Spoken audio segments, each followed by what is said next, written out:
Hello everyone, আসসালামু আলাইকুম। Welcome back to my channel. আজকে আপনাদের সাথে তৈরি করে দেখাবো ঝরঝরা সাদা পোলাও রেসিপি।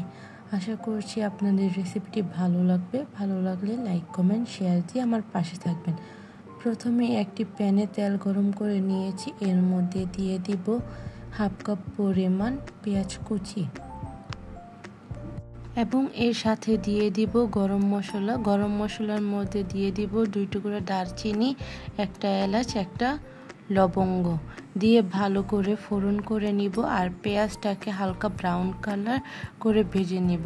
ব্রাউন কালার করে ভেজে নেওয়া হলে এর মধ্যে দিয়ে দিব পোলাওর চাল। পোলাও চালকে ভালো করে ধুয়ে ভিজিয়ে রেখেছিলাম আধা ঘন্টা। তারপর পানি ঝরিয়ে এখন চুলায় দিয়ে দিব। পোলাও চালটাকে আমি ভালো করে ভেজে নিব যাতে পোলাওগুলো ঝরঝরে হয়।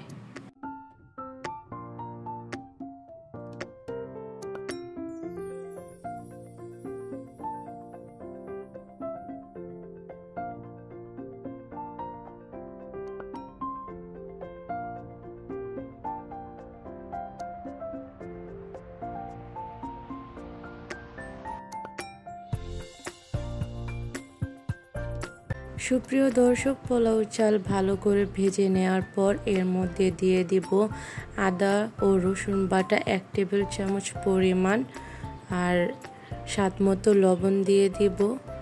এখন ভালো করে সবগুলো উপকরণ আবারও মিশিয়ে নেব।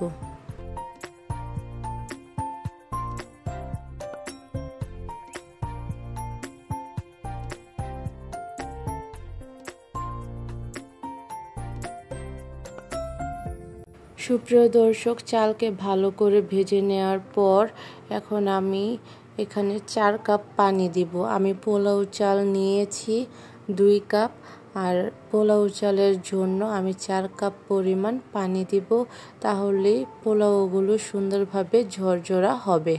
আপনারা এই টিপস ফলো করলে আপনাদেরও পোলাওগুলো ঝরঝরে হবে। আশা করছি আমার রেসিপিগুলো আপনাদের ভালো লাগে। ভালো লাগলে লাইক, কমেন্ট, শেয়ার দিয়ে অবশ্যই আমার পাশে থাকবেন। আর এর পর্যায়ে দিয়ে দিব 10-12টার মতন কিশমিশ, আর দিয়ে দিব 10-12টার মতন কাঁচামরিচ।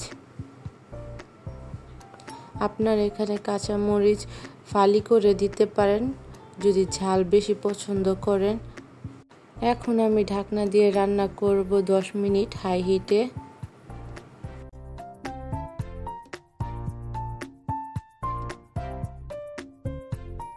সুপ্রিয় দর্শক, 10 মিনিট পর ঢাকনা উঠিয়ে দিলাম।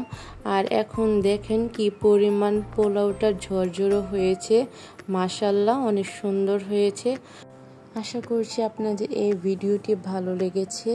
ভালো লাগলে আমার চ্যানেলটি সাবস্ক্রাইব করে দিবেন এবং ফেসবুক থেকে দেখে থাকলে অবশ্যই আমার চ্যানেলটি ফলো দিয়ে রাখবেন। লাইক, কমেন্ট, শেয়ার করবেন আর আমার জন্য বেশি বেশি দোয়া করবেন যাতে আমি সুস্থ থাকি আর আপনাদের নতুন নতুন রেসিপি বা ভিডিও উপহার দিতে পারি। আপনারাও সবাই সুস্থ থাকবেন, সচেতন থাকবেন। আল্লাহ হাফেজ।